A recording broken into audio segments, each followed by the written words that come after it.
The fourth victim was found on Tuesday morning, less than 2 blocks from where he'd been writing parking tickets the night before.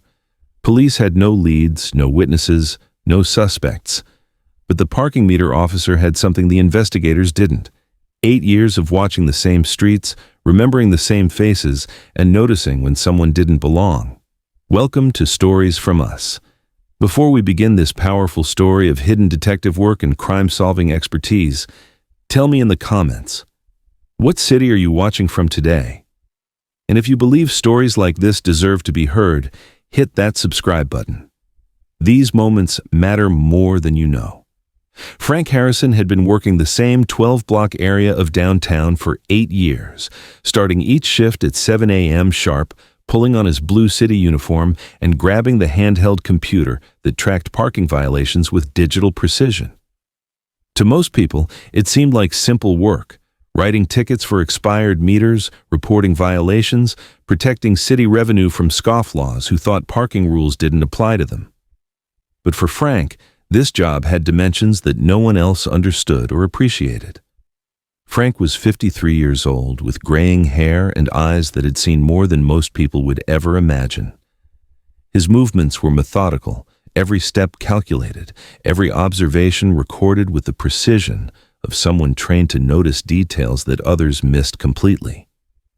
People usually treated him rudely, shouting when they received tickets, arguing about expired meters, treating him like he was the enemy of everyone trying to make a living downtown. Frank never took it personally. He just did his job and continued observing, because observation was what he did best. What none of them knew, what none of them had ever bothered to ask, was that Frank Harrison had spent 25 years working homicide for the city police department. Detective Frank Harrison had been one of the most successful investigators in the department's history, with a natural talent for pattern recognition and an uncanny ability to spot connections that other investigators missed.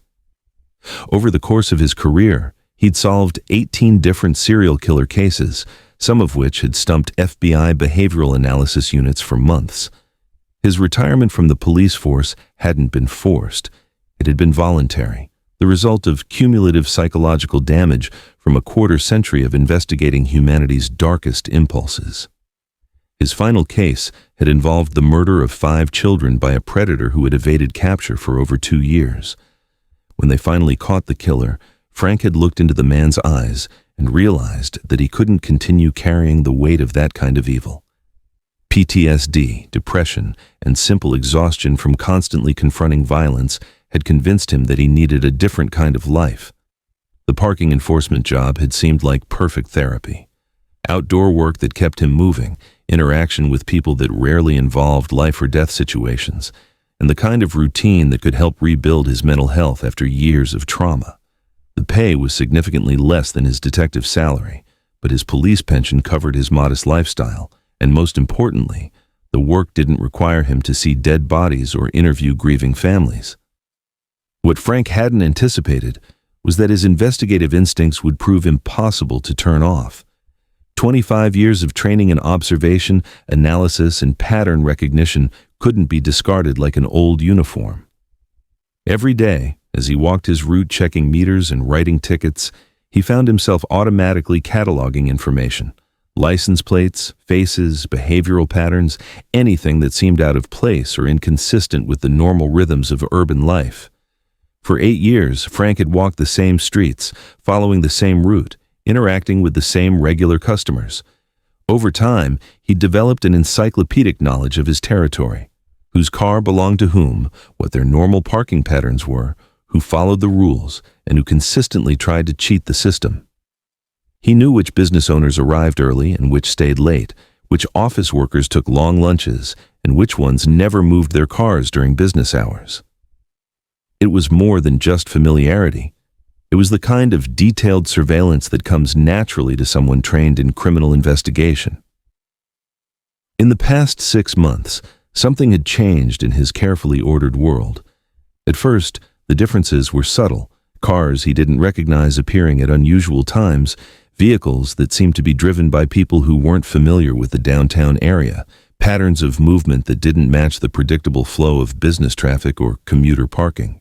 Frank had initially dismissed these observations as normal urban variation. The city was large and growing, new people arrived every day, and not everyone followed the same schedules or parking habits. But then the murders started. The first victim was Dr.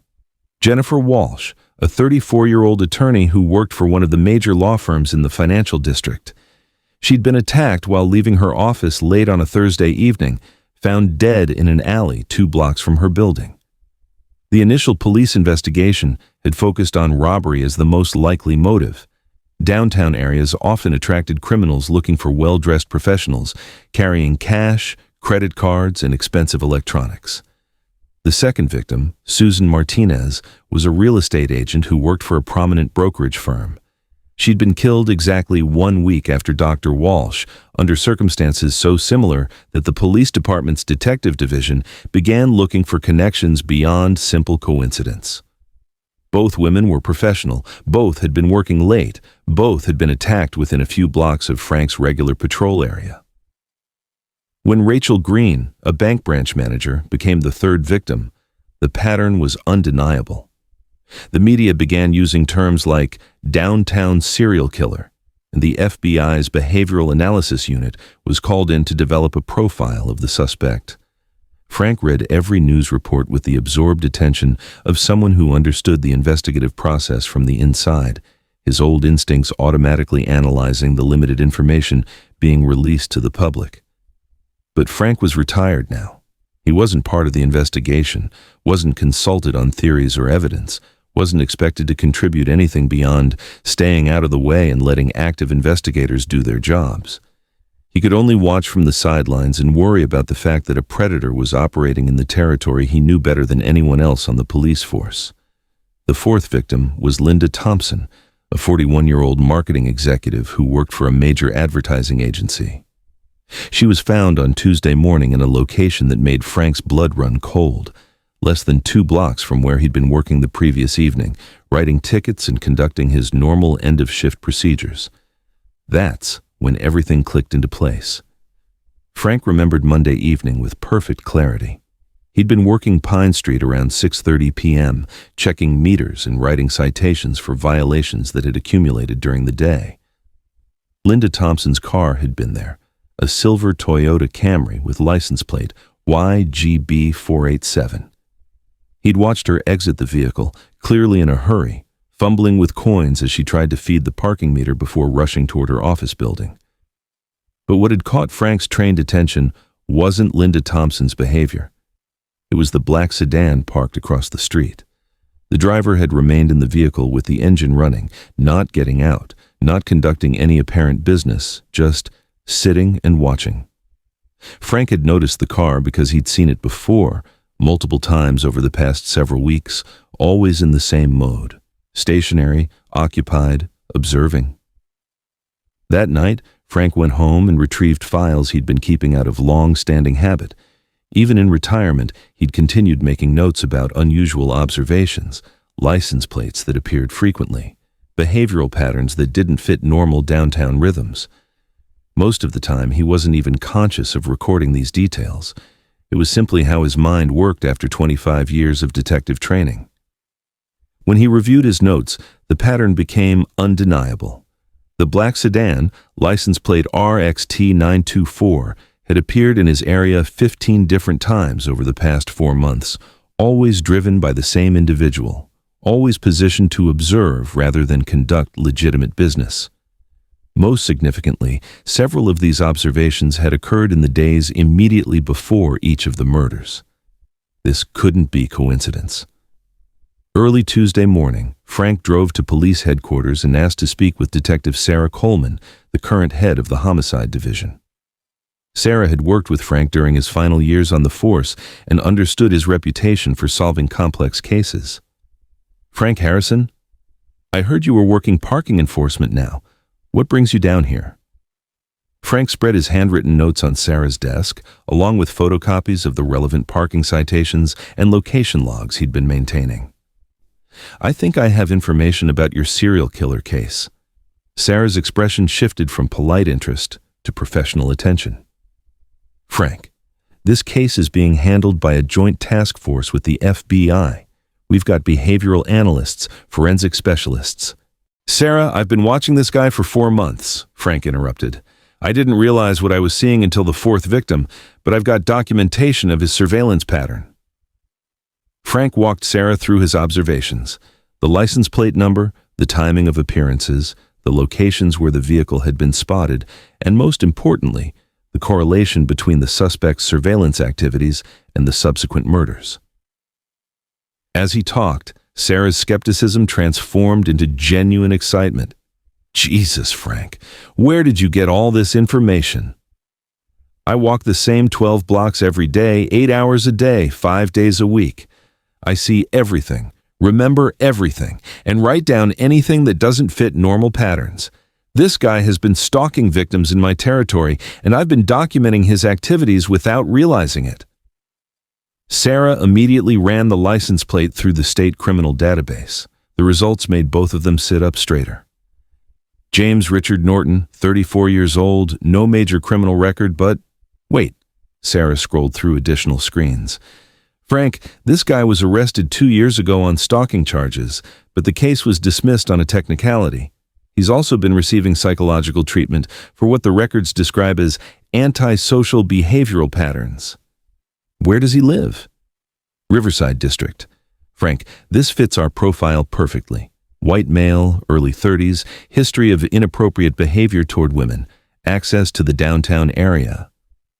Frank leaned back in his chair, feeling the familiar satisfaction of pieces falling into place. "Sarah, I'd recommend putting him under immediate surveillance. If his pattern holds, he'll be back in the downtown area this evening, probably looking for his next victim."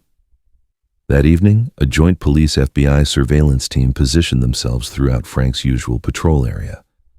At exactly 6 p.m., James Norton drove his black sedan into the downtown district, parked on Main Street, and began walking the sidewalks with the predatory focus that Frank had been observing for months. This time, Norton identified a potential victim, a young professional woman leaving her office after working late. As he began following her, maintaining the careful distance of someone experienced in stalking, the surveillance team closed in. When Norton was arrested, he was carrying a knife, chloroform, and restraining materials. A search of his apartment revealed newspaper clippings about all 4 murders, photographs of potential victims taken with a telephoto lens, and detailed maps of the downtown area with victim locations marked in red. James Richard Norton was convicted of 4 counts of first-degree murder and sentenced to life in prison without the possibility of parole. Frank testified at the trial, explaining to the jury how his observations had led to Norton's identification and capture. When the defense attorney asked how a parking enforcement officer had been able to solve a case that had stumped trained investigators, Frank's answer was simple and direct. "I spent 25 years working homicide. You don't stop being a detective just because you change jobs. You just learn to use those skills in different ways." After Norton's conviction, local media celebrated Frank as the parking meter detective who had cracked the case that had terrorized the downtown area for months. Frank remained modest about his role, emphasizing that he'd simply been doing what came naturally after decades of training. "I observe people and behaviors for a living," he told reporters. "Whether I'm investigating murders or checking parking meters, the skills are the same. Pay attention, remember details, and recognize when something doesn't belong." Frank returned to his parking enforcement job the next Monday morning, walking the same 12-block route he'd been covering for 8 years. But now both the police department and the downtown business community looked at him differently. He wasn't just a city employee writing tickets. He was a guardian who used his expertise to keep their neighborhood safe from predators. Every day, Frank continued his methodical patrol of the downtown streets, checking meters, writing citations, and maintaining the same careful observation that had identified a serial killer. Because he understood better than most people that evil often hides in plain sight, and vigilance is the price of safety. The skills that had made him an exceptional detective hadn't disappeared when he retired. They'd simply found a new application. And Frank Harrison would continue using those skills to protect the community he served, one parking meter at a time. Frank Harrison never needed a badge to be a detective, never needed an active case to use his training, and never needed recognition to know his worth. He found meaning in service itself, whether investigating murders in a police station or protecting public safety from a parking enforcement route. Sometimes the most powerful stories aren't about what people do when everyone's watching. They're about what people do every single day when no one's paying attention. The quiet observers who walk among us, carrying skills and experience we never think to ask about, ready to protect us from dangers we never know are there. So now I ask you, have you ever met someone like Frank Harrison? Someone whose ordinary work concealed extraordinary expertise and the ability to solve problems that stumped trained professionals? Share their name in the comments. Tell us how they taught you that expertise comes in many forms, that protection doesn't always wear the uniform you expect, and that the most important guardians are often the ones who serve without seeking recognition. Thank you for watching. If this story moved you, subscribe to help us honor the quiet observers who deserve to be remembered. We'll see you in the next story. And until then, remember, the next time you see someone doing routine work with extraordinary attention to detail, look a little closer. You might be standing next to a detective.